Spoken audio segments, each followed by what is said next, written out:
아니, 운전을 이따위로 할 거야? 대리기사나 하는 주제에 말은 많네. 새벽 2시 강릉 시내의 어느 골목. 63세의 김철수 씨가 마지막 손님을 내려드리고 텅 빈 조수석을 바라본다.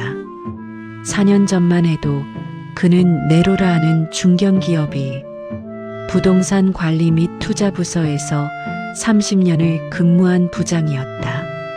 번듯한 아파트 한 채와 두 아들이 있지만 지금 그는 매일 밤 핸들을 잡고 강원도 거리를 누비고 있다. 안정적 직장에서 정년 퇴직까지 했지만 대리기사 일을 하는 그는 도대체 무슨 일이 있었던 걸까? 퇴직 시 받았던 퇴직금은 어디로 간 걸까? 구독과 좋아요, 알림 설정은 저에게 큰 힘이 됩니다. 사연 시작합니다.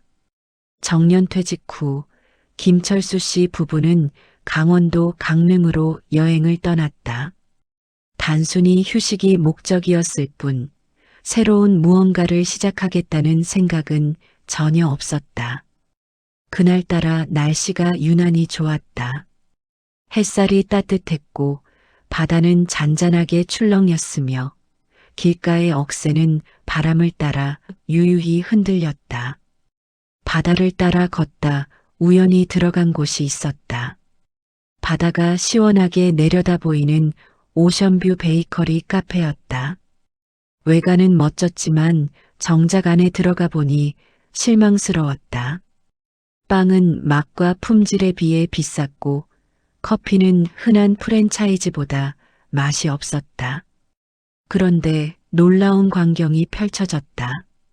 그렇고 그런 빵과 커피를 파는 곳에 사람들이 줄을 서서 기다렸다 들어오는 것이었다. 사진을 찍고 바다를 배경으로 인증샷을 올리고 SNS에는 핫플레이스라는 태그가 가득했다. 그때 아내가 말했다. 여보, 우리 이런 거 한번 해보면 어때? 처음엔 말도 안 되는 소리라는 생각에 대답도 하지 않았다. 하지만 머릿속에 뭔가 불이 켜지는 느낌이 들었다. 그는 30년간 계열사 부동산을 관리했던 터라 자신감은 있었다. 그날 저녁 숙소로 돌아오는 길에 부부는 진지한 대화를 나눴다. 이 정도 퀄리티의 이 정도 손님이면 우리가 좀 더 제대로 하면 승산 있지 않을까? 맛도 제대로 내고 공간도 아늑하게 꾸미면 돼. 당신은 계획 잘 짜잖아. 그날 밤 그 대화가 이들 부부의 노후를 완전히 바꿔놓았다. 결정은 빨랐다. 김철수 씨 부부는 강릉에 카페 자리를 알아보기 시작했다. 해안도로에서 가까운 낡은 건물 하나를 보게 됐다. 바다가 한눈에 내려다 보이는 루프탑이 있었다. 완벽했다. 퇴직금 전부와 서울에 있던 오래된 아파트를 담보로 대출까지 받았다. 총 10억 원가량의 자금을 마련한 것이다. 처음에는 조그맣게 시작할 생각이었다. 작고 아담한 공간에서 소박하게 운영하자는 계획이었다. 그런데 주변에서 이것저것 참견과 조언을 했다. 베이커리 카페 인테리어는 고급스럽게 해야 합니다. 규모도 어느 정도는 돼야 사람들이 찾아와요. 요즘 인기 있는 곳들 보세요. 다들 넓은 공간과 감성적인 인테리어로 승부하잖아요. 그 말이 맞는 것 같았다. 실제로 인기 있는 곳들은 그랬다. 결국 이들 부부는 은퇴 후 무의미한 삶 대신 자신들만의 공간을 가진 인생 2막을 선택하기로 했다. 김철수 씨는 전국의 유명한 베이커리 카페를 다니며 어떤 빵이 인기 있는지, 어떤 구성이 고객을 끌어들이는지 꼼꼼히 조사했다. 강릉뿐 아니라 서울, 경기, 제주도, 부산의 핫플레이스까지 발품을 팔았다. 가게 크기, 동선, 메뉴 구성, 테이블 간격, 고객 회전율까지 체크하며 노트에 빼곡히 적었다. 아내는 인테리어와 소품, 공간 디자인에 모든 정성을 쏟았다. 카페의 색감은 어떤 톤으로 할지, 창문 밖 오션뷰를 어떻게 프레임에 담을지, 테이블마다 다른 꽃병을 놓는 게 좋을지, 스케치북을 펴고 그림을 그렸고, 낮에는 소품 시장과 조명 가게를 돌아다녔다. 제빵 기술은 단기간에 익힐 수 없다는 걸 잘 알았기에 과감히 유명 베이커리에서 경력 있는 제빵사를 정규직으로 고용했다. 오픈 전날 밤 부부는 불 꺼진 매장 한복판에 서서 조명 불빛만 바라봤다. 파란 조명 아래 벽에 매단 액자와 소품들이 조용히 반짝였고 빵 진열장은 아직 텅 비어 있었지만 상상으로는 벌써 가득 찬 것만 같았다. 여보, 이제 진짜 시작이네. 아내의 목소리에 김철수 씨는 고개를 끄덕였다. 그리고 두 사람은 그날 처음으로 손을 꼭 잡았다. 새 출발의 설렘 속에서 오픈 이후 광고회사를 통해 SNS에 홍보를 했고 덕분에 금방 입소문이 퍼졌다. 강릉 오션뷰 카페 대박, 맛도 좋고 전망도 좋은 빵집 발견. 블로그와 인스타그램에는 손님들의 리뷰가 넘쳐났다. 특히 주말이면 하루 매출이 1,000만 원을 넘기기도 했다. 지역 방송에도 한번 소개되자 평일임에도 카페 대기줄이 생기기 시작했다. 부부에게는 매일이 기적 같았다. 새벽이면 갓 구운 크로와상의 고소한 냄새가 가게를 가득 채웠고 햇살이 커튼 사이로 스며들 때면 따뜻한 커피 향과 함께 손님들이 들어오기 시작했다. 아이 손을 잡은 부모, 데이트 중인 연인, 강릉 여행 온 단체 손님들, 휴가 나온 근처 군부대 군인들까지 사람들의 웃음소리가 카페 안에 퍼졌고 그 모습을 바라보는 아내는 언제나 조용히 웃고 있었다. 어느 날 오후 한가해진 시간에 아내가 조용히 말했다. 여보, 정말 꿈만 같아. 우리가 이런 곳에서 이렇게 살 줄은 몰랐어. 김철수 씨는 창밖 바다를 바라보며 대답했다. 이게 우리가 함께 만든 두 번째 인생이야. 그 어떤 직장보다 훨씬 좋은 것 같아. 사업도 잘 되고 아내가 행복해하는 모습을 보니 그도 행복한 하루하루를 보내고 있었다. 그땐 정말 모든 게 완벽하게 잘 흘러가는 줄 알았다. 하지만 그 행복은 딱 거기까지였다. 성수기가 끝난 9월 해수욕장이 문을 닫고 날씨가 선선해지자 손님 발길이 급격히 줄었다. 평일에는 아예 손님이 없는 날도 있었고 주말도 예전 같지 않았다. 문제는 고정 비용이었다. 임대료, 인건비, 재료비, 대출 이자는 그대로였지만 매출은 급감했다. 가게 운영은 빠르게 적자로 전환됐다. 결국 김철수 씨는 제빵사와 직원들에게 양해를 구하고 계약을 종료했다. 부부는 다시 처음으로 돌아갔다. 직접 청소하고 직접 계산대를 지키고 빵은 외부에서 일부 납품받아 최소한으로 구성했다. 하지만 포기할 순 없었다. 아직 겨울이 오기 전 다음 여름 성수기를 준비할 시간은 충분하다고 믿었다. 아내는 SNS 채널을 다시 정비하며 꾸준히 게시글을 올렸고 김철수 씨는 온라인 마케팅을 다시 공부하기 시작했다. 기존에 촬영했던 사진들을 보완하고 가게 분위기를 따뜻하게 바꾸기 위해 조명과 가구를 소소하게 바꾸며 인테리어를 재구성했다. 겨울이 오기 전에는 가게 분위기를 바다뷰 감성으로 정리하고 봄에는 바다와 잘 어울리는 봄 한정 음료와 디저트를 출시했다. 전단지도 직접 만들어 강릉과 주요 관광지에 돌렸다. 내년 여름엔 반드시 다시 손님이 올 거야. 그 희망 하나로 하루하루를 버텼다. 드디어 여름 성수기가 다가왔다. 6월 중순 첫 주말부터 손님들이 조금씩 돌아오기 시작했다. 부부의 얼굴에 다시 미소가 피어올랐다. 하지만 기쁨은 오래가지 않았다.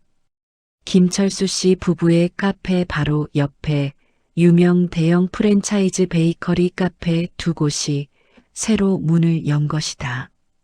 한 곳은 해안가 뷰를 통으로 뚫은 카페였고 또 한 곳은 본사 마케팅이 활발한 체인점이었다. 고객들은 선택지가 넓어졌고 김철수 씨의 카페는 그중 하나일 뿐이었다. 가격 할인도 해보고 음료 쿠폰 이벤트도 했지만 유명 브랜드의 힘은 컸다. 체력과 자금 모두 빠르게 소진되기 시작했다. 그러던 중 8월 중순 기상청이 기록적 폭우를 예보하던 날 강릉 일대에 강풍과 집중호우가 쏟아졌다. 루프탑 유리창 일부가 깨지고 2층 천장에서 누수가 발생했다. 전기 개통도 일시적으로 마비되며 영업을 중단해야 했다. 복구 비용은 수천만 원에 달했다. 보험 처리로 일부는 보상받았지만 이미 누적된 적자와 매출 부진, 임대료와 대출 이자까지 더해져 감당이 불가능한 상황이 됐다. 더 이상은 버틸 수 없었다. 밤을 지새운 끝에 부부는 결국 폐업을 결심했다. 그날 김철수 씨는 루프탑에 올라 바다를 바라봤다. 오픈 첫날 환하게 웃던 아내의 얼굴이 어른거렸다.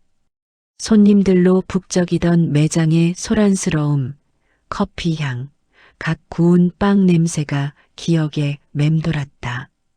이 모든 걸 지키지 못했다는 자책감에 가슴이 먹먹해졌다. 그는 생각했다. 이제 진짜 현실로 돌아가야 할 시간이다. 그렇게 카페를 정리하고 난 후 김철수 씨는 구직 사이트를 새로 고침하며 하루를 보내는 시간이 길어졌다. 이력서를 보낸 곳에서는 아무런 연락이 없거나 며칠 뒤 불합격 문자가 날아왔다. 경비직은 체력 검증이 필요하다며 나이를 문제 삼았고 마트나 편의점 아르바이트도 60대 이상은 면접조차 보기 어려웠다. 그렇게 몇 주가 흐른 어느 날 밤 김철수 씨는 유튜브 영상 하나를 보게 됐다. 제목은 60대도 가능한 대리운전, 은퇴 후 생계수단의 현실이었다. 영상 속 사람은 그보다 더 연배가 있었고 똑같이 퇴직 후 삶에 적응하지 못해 대리운전을 시작했다고 말했다. 몸은 피곤하지만 그래도 누구 눈치 안 보고 내가 벌 수 있다는 게 얼마나 다행인지 모릅니다. 그 말이 마음 깊숙이 파고들었다. 곧바로 휴대폰에 대리운전 앱을 설치하고 기사 등록 절차를 밟았다. 조건은 간단했다. 보통 운전면허, 3년 무사고, 스마트폰 소지, 나이 제한도 없었다. 사실 처음엔 자존심이 허락하지 않았다. 아는 사람을 만나지는 않을지, 혹여 만나면 어떻게 해야 할지 걱정이 한가득했다. 하지만 자존심만으로는 더 이상은 버틸 여력이 없었다. 매달 300만 원 넘는 대출 이자, 줄어드는 예금 잔고, 아내의 걱정 섞인 눈빛. 무엇이든 시작해야 했다. 드디어 대리운전 첫날. 떨리는 마음으로 앱을 켜고 대기 상태로 진입했다. 저녁 8시 첫 호출이 떴다. 강릉 시내에서 주문진까지. 손님은 말이 없었고 목적지에 도착하자 짧게 고맙다고 인사했다. 그 말이 그렇게 따뜻하게 들릴 줄 몰랐다. 하지만 모든 손님이 그런 건 아니었다. 술에 취해 반말을 하거나 탑승하자마자 담배부터 피우는 사람도 있었고 늦게 왔다며 짜증부터 내는 이도 있었다. 그럴 때면 김철수 씨도 모르게 마음속에서 부글부글 뭔가가 끓어올랐다가도 지금 내가 화낼 처지가 아니다라는 생각에 꾹꾹 눌렀다. 밤 9시부터 새벽 2시까지 운전하고 집에 돌아오면 해가 떠올랐다. 한 달에 25일 정도 일하면 180만 원에서 200만 원 남짓을 벌 수 있었다. 보험료, 앱 수수료 등을 빼면 실제 손에 쥐는 돈은 많지 않았지만 그래도 자기 손으로 벌었다는 것에 위안이 됐다. 무엇보다 큰 변화는 아내였다. 처음엔 그가 대리운전한다고 했을 때 많이 울었다. 여보, 당신 그런 일까지는 하지 말자. 우리 그냥 조금 덜 쓰고 살면 되잖아. 하지만 김철수 씨가 조용히 말했다. 내가 지금 이거라도 안 하면 우리 둘 다 무너져. 자존심보다 현실이 먼저야. 지금도 매일 밤 출근 준비를 하며 김철수 씨는 거울을 본다. 한때 수십 명의 임직원들 앞에서 호령하던 얼굴이 이젠 핸들 잡고 밤길을 누비는 얼굴이 됐지만 그래도 그는 아직 포기하지 않았다. 가끔은 손님이 내리고 텅 빈 조수석을 바라보며 이런 생각을 한다. 이 길 끝엔 뭐가 있을까? 아직 모르겠다. 하지만 분명한 건 아무것도 하지 않는 것보다 핸들을 잡고라도 나아가는 게 낫다는 사실이다. 요즘 부부는 하루하루를 천천히 살아가고 있다. 새벽까지 대리운전을 마치고 아침이 되어 집에 돌아오면 아내가 따뜻한 미소로 맞아준다. 김치찌개 냄새가 반겨주고 커피 한 잔을 함께 마시며 하얗게 밝아오는 하늘을 바라보는 그 시간이 이제는 참 소중하다. 아내는 가까운 마트 반찬 가게에서 오전에만 일한다. 처음에는 많이 힘들어했지만 손님들과 눈 맞추고 인사 나누는 것이 점점 익숙해졌다고 한다. 이들은 이제 하루에 몇 시간이라도 함께 밥을 먹고 함께 앉아 이야기를 나누는 일상이 얼마나 감사한 것인지를 느끼며 산다. 김철수 씨가 말하는 5가지의 교훈은 이렇다. 첫째, 경험 없는 분야에 큰 돈을 들여 시작하지 말 것. 베이커리 카페에 대한 경험도 외식업 운영에 대한 이해도 없이 단지 잘 되는 걸 봤다는 이유만으로 뛰어들었다. 현장에서 일해본 적도 없는 사람들이 SNS만 믿고 사업을 시작한다는 건 눈 감고 차를 모는 것과 같다. 결국 사고는 피할 수 없었다. 둘째, 규모보다 지속 가능성을 먼저 따질 것. 주변에서 요즘은 인테리어를 고급지게 해야 손님이 온다는 말에 휘둘려 초반에 너무 많은 비용을 쏟아부었다. 그런데 매출은 계절의 영향을 너무 많이 받았고 고정비는 매달 꼬박꼬박 나갔다. 고급스러운 인테리어가 그들을 살려주진 않았다. 셋째, 대출은 가능하면 피하거나 최소화할 것. 퇴직금을 지키겠다는 생각으로 아파트를 담보로 대출을 받았다. 하지만 결국 매달 나가는 이자가 목을 조이기 시작했고 상황이 악화되자 그 퇴직금마저 결국은 대출 이자를 막는 데 들어갔다. 지키려던 돈이 잃는 돈이 된 셈이다.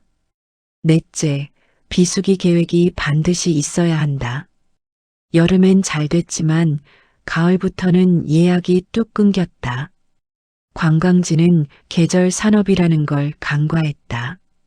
장기적인 운영 계획 없이 성수기 대박만을 기대하며 시작했던 것이 큰 착오였다. 가게 운영은 1년 내내 수익이 나야 버틸 수 있다. 다섯째, 시장 조사를 직접 해야 한다. 중개인의 말만 믿고 주변 경쟁 상황을 제대로 확인하지 않았다. 막상 가게를 열어야 알게 됐다. 인근에 비슷한 오션뷰 카페가 10곳이 넘고 그들 역시 SNS 마케팅을 활발히 하고 있었다는 사실을. 좋은 입지라고만 믿었던 건 착각이었다.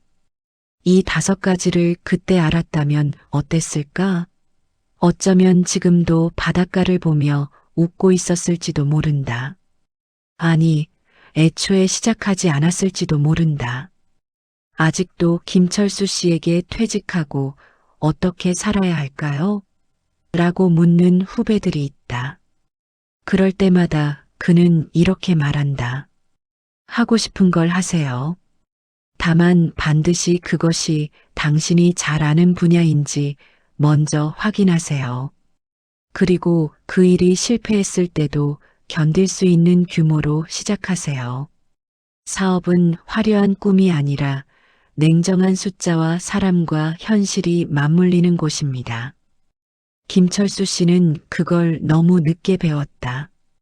퇴직 후 처음 꿈꿨던 자유로운 인생 이막은 오히려 부부에게 가장 혹독한 현실을 안겨줬다. 하지만 그 실패가 있었기에 지금의 조용한 하루가 얼마나 값진 것인지를 배울 수 있었다. 남은 퇴직금 일부와 대출 정리를 위해 마련한 소액의 예금으로 부부는 새로운 준비를 시작하고 있다. 무리한 투자는 하지 않기로, 절대 대출은 받지 않기로, 그리고 무엇보다 삶의 중심은 버는 돈의 크기가 아니라 삶의 지속성에 두기로 마음먹었다. 최근엔 작은 계획을 하나 세웠다. 작은 원룸을 하나 마련해 임대를 넣는 것이다. 큰 수익을 바라진 않는다. 단지 한 달에 몇십만 원이라도 꾸준히 들어오는 수입원이 생긴다면 노후가 조금은 안정될 수 있지 않을까 싶어서다. 또한 김철수 씨는 대리운전을 하며 적어둔 일기와 경험들을 모아 작은 전자책으로 엮어볼까 고민 중이다. 퇴직 후 다시 핸들을 잡은 남자의 이야기 같은 제목으로 언젠가 그처럼 인생의 갈림길에 선 누군가에게 이 이야기가 작은 길잡이가 되어줄 수 있다면 그것만으로도 의미 있는 일이라 생각한다. 지금도 가끔 루프탑에서 바다를 바라보던 시절이 떠오른다. 실패였지만 그때의 열정과 용기마저 부정하고 싶진 않다. 다만 그 열정에 앞서 조금만 더 겸손했더라면 지금의 김철수 씨는 좀 더 편안한 삶을 살고 있었을지도 모른다. 하지만 부부는 다시 시작했다. 자존심보다 현실을 선택했고 허영보다 생존을 택했다. 그리고 그 선택은 비록 고되고 느릴지언정 분명히 이들을 다시 안전한 땅으로 데려다 줄 거라 믿는다.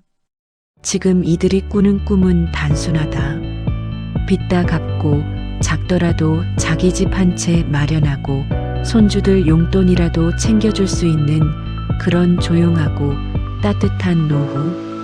그렇게 하루하루를 감사하며 살아가는 것이다. 새벽 3시 김철수 씨는 마지막 손님을 내려드리고 텅 빈 도로를 달린다. 집에 가면 아내가 기다리고 있을 것이다. 따뜻한 김치찌개와 커피 한 잔이 준비되어 있을 것이다. 그것만으로도 오늘은 충분하다. 이 이야기가 누군가의 계획 없이 시작한 사업 실패를 막고 누군가의 안전한 시작이 되기를 바란다. 인생은 길고 퇴직은 끝이 아니다. 실패는 아픔이지만 다시 일어서는 건 의지다.